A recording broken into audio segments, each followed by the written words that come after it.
La biographie de tout chrétien pourrait se résumer en 2 phrases. Vous en moi, et moi en vous. Dans la pensée de Dieu, Christ et le chrétien sont tellement unis que Christ est à la fois dans les lieux célestes et sur la terre, et que le chrétien est à la fois sur la terre et dans les lieux célestes. Le chrétien sur la terre, c'est Christ rendu visible.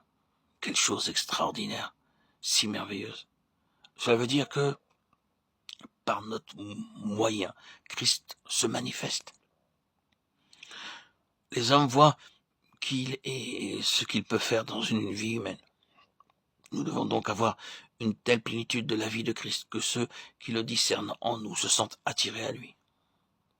Un lecteur perplexe dira peut-être, comme Thomas, si je ne vois quelqu'un vivre cette vie de Christ, je ne croirai point. Quant à moi, je crois parce que j'ai vu. Pendant plusieurs semaines, j'ai vécu dans une pension tenue par une pauvre femme extrêmement débile, qu'une maladie de l'épine dorsale l'obligeait à porter un appareil orthopédique sans lequel elle n'aurait pu se tenir debout. Depuis 2 ans, elle habitait un 3e étage. Elle n'apercevait rien d'autre que le ciel bleu et un petit carré d'herbe, mais ses yeux brillaient comme des étoiles. Sur son visage, il y avait un sourire que ni la souffrance ni l'adversité n'avaient pu effacer. Ses traits reflétaient un rayonnement qu'on ne voit nulle part, sauf là où règne Christ, la lumière du monde. Christ était le centre de sa vie. Est-il le centre de votre vie? Pouvez-vous dire Christ vit en moi? Pouvez-vous dire pour moi, vivre c'est Christ? Le plan du salut est parfait, mais il faut admettre que la grande majorité des chrétiens vit d'une manière charnelle. La question se pose, la volonté de Dieu est-elle réalisable? Est-il possible aux chrétiens moyen de vivre sur le plan supérieur qui nous a été indiqué dans Romains 8?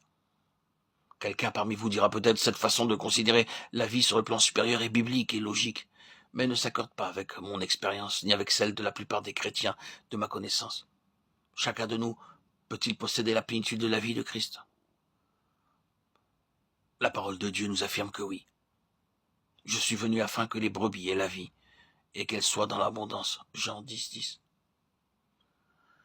Car en lui habite corporellement toute la plénitude de la divinité. Vous avez tout pleinement en lui, qui est le chef de toute domination et de toute autorité. Colossiens 2:9-10. Jean-Baptiste, par 2 proclamations, définit l'étendue de l'œuvre du Christ. Voici l'agneau de Dieu qui ôte le péché du monde, et celui qui m'a envoyé baptiser d'eau, c'est lui qui vous baptisera du Saint-Esprit. La double mission du Christ est d'ôter le péché et de baptiser de l'Esprit.